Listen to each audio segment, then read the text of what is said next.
Good morning. Were you up early with Mama this morning? Yeah. You playing with some cards? Yeah. Hello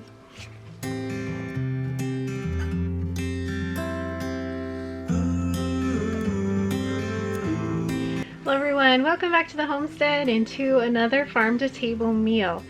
For those who are new to the channel, welcome. We're so glad you're here. If you are not familiar with our farm to table meals, simply meals that I put together using ingredients that we produced on our own homestead. And it is February, so we're a little bit limited this time of the year, but we do still have a lot of sweet potatoes, and I'm going to be able to pull together a soup today as well.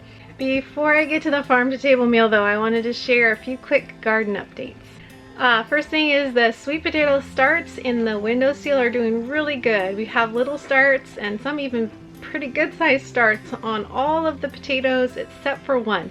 The Murasaki sweet potato takes a very long time to sprout, so we'll just have to be patient on that one. Also in the windowsill, I was able to just yesterday seed some petunia flowers.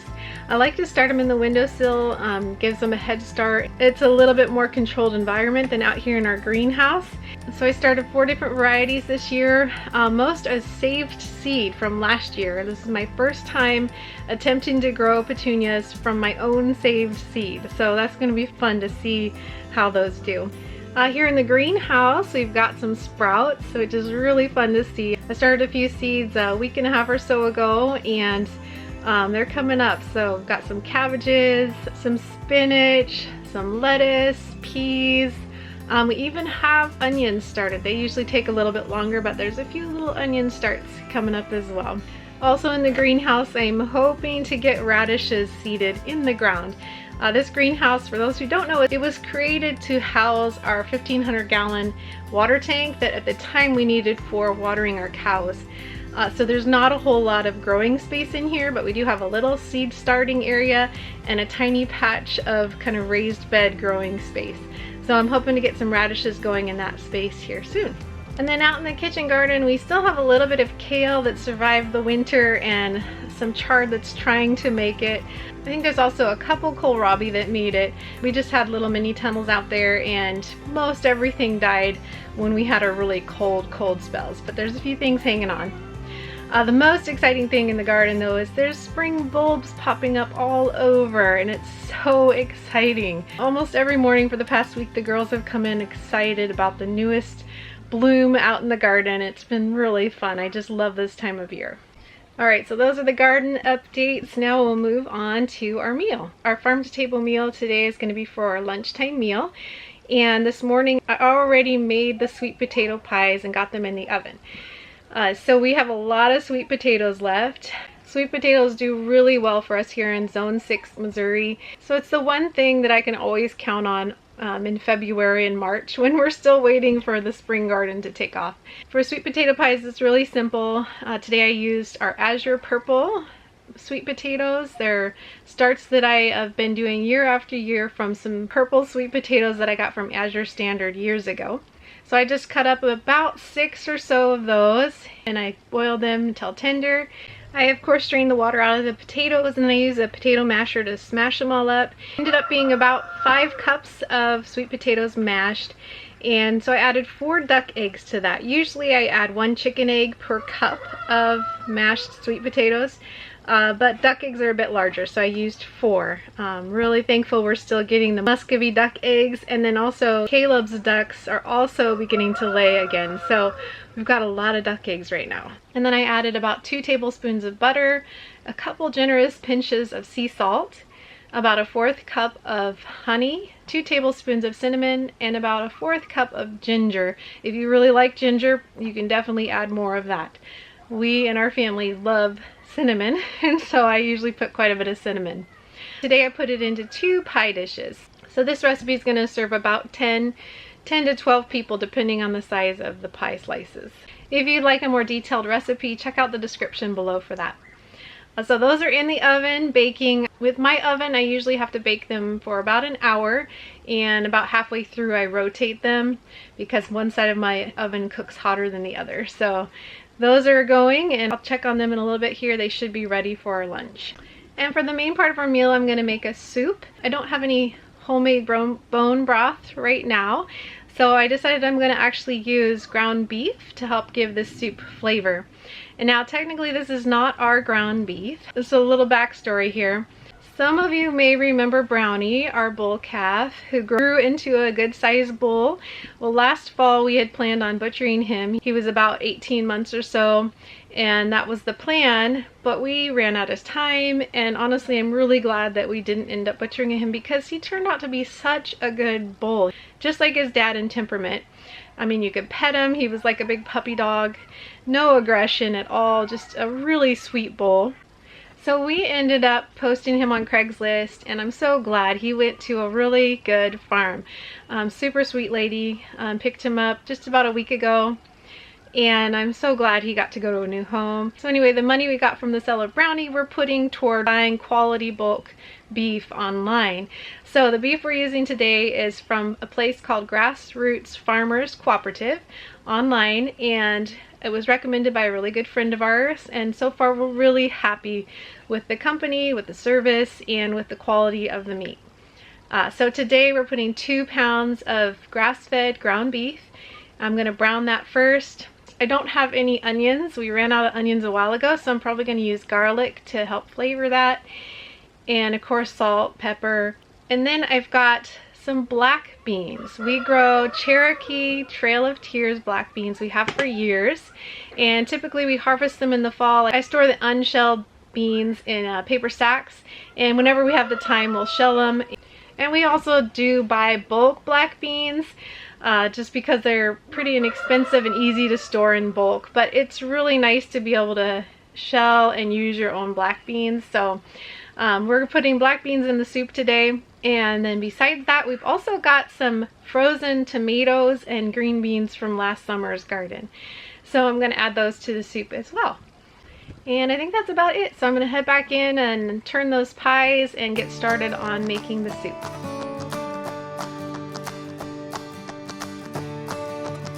Alright, so I've got the meat browning behind me here, and I decided to make it kind of sausagey flavored. So besides the garlic, salt, and pepper, I also added just a little bit of ground fennel, a little bit of ground rosemary, and some basil.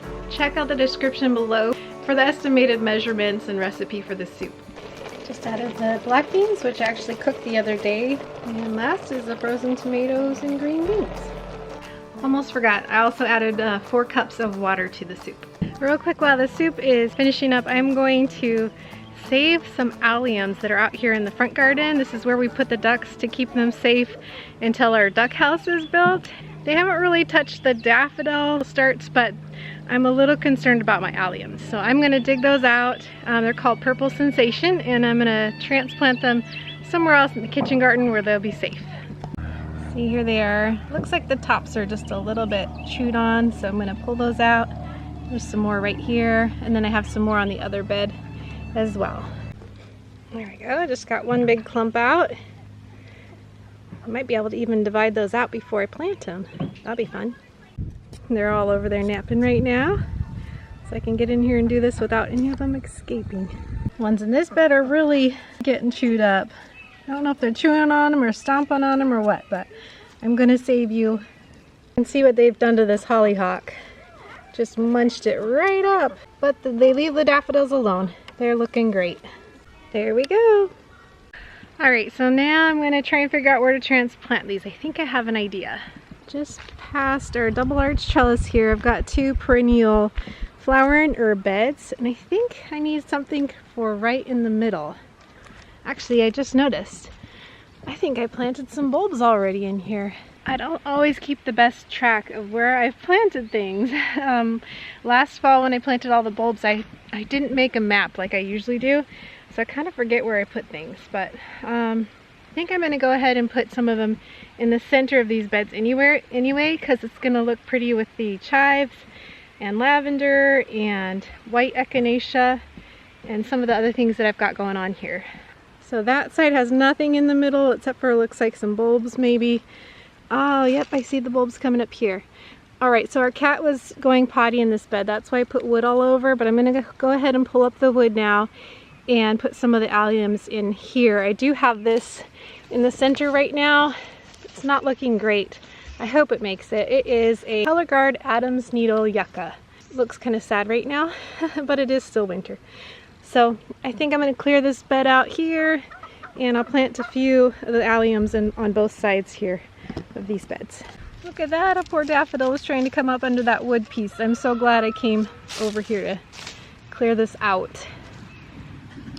These are kind of hard to see in the shade here, but all along this bed we've got some snow and summer coming up, so I'm also going to pull those out of the walkway here and transplant them back where they belong into the grow bed. So I'll clear out these weeds, and you can see a little bit of snow and summer there.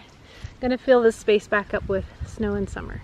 Alright, so I cleared some of the weeds. I transplanted some of the snow and summer back in its bed.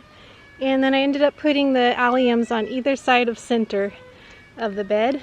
And that's so if I get another one of these for the other side, I'll have a spot for it. The alliums are there and there, just off center of the bed. Got a little garden helper. She's pulling weeds. Oh, I already moved the weed pile. Do you want me to give that to the turkeys? You're gonna start a new weed pile? She's weeding in her garden.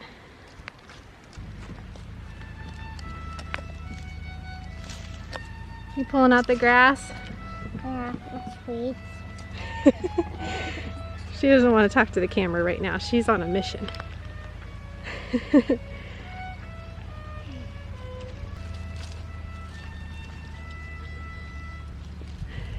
doing a good job. Do you like gardening, Abby? Mm-hmm. She said, mm-hmm, in case you didn't hear that. All right, time to go see how our soup is doing. It's just about lunchtime. It's looking good, guys. It's smelling good too. The pies are what I'm really smelling. First piece goes to the little garden helper. You're welcome. Enjoy.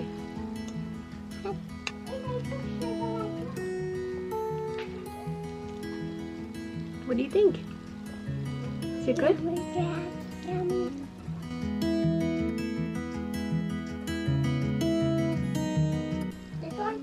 Did you have a good morning at work, Josh? Yep, I did. Working with Daddy? We figured out some problems, but other than that... Yeah. Problem solving at work is a pretty common thing, huh? Yep. Enjoy the soup. Farm to table meal. Are you ready for your soup now? She had dessert first. You can go to the table. I'll bring it to you, okay? Because it's kind of hot. Here you go. Enjoy. You're welcome.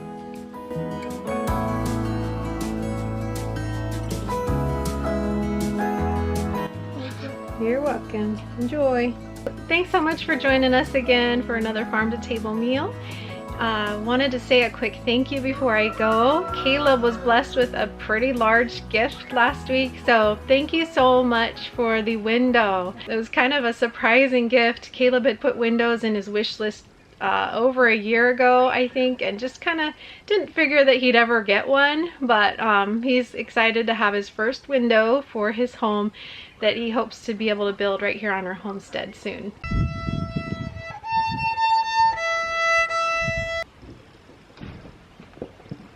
Thank you so much to you, Arniana, for the window. We don't know if it's in one piece. The cat's currently sleeping on it, but hopefully it is, and hopefully I'll be able to use it in my house someday. Yeah, super cool gift, huh? Mm-hmm.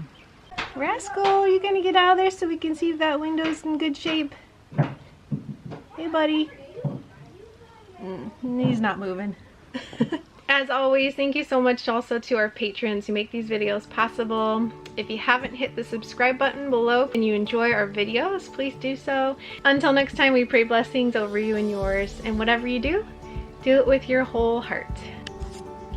Girls are helping plant the radishes in the greenhouse here. You girls like planting? Radish is a good one for little ones to plant because it's a pretty good sized seed. But I can do that much, right? Yep, keep going and fill up all the rows. Just dug little rows for them and they're putting the seeds along the rows. Not quite do that much. You're doing a great job. Thanks for helping. Hey Joseph, you having a good day? Yeah. How's that sweet tater pie? Good. Good. Here, and pat, pat, pat. You pat it down like this, sweetie. Pat down the soil over them. Good. Cover them up and pat them down. Good job.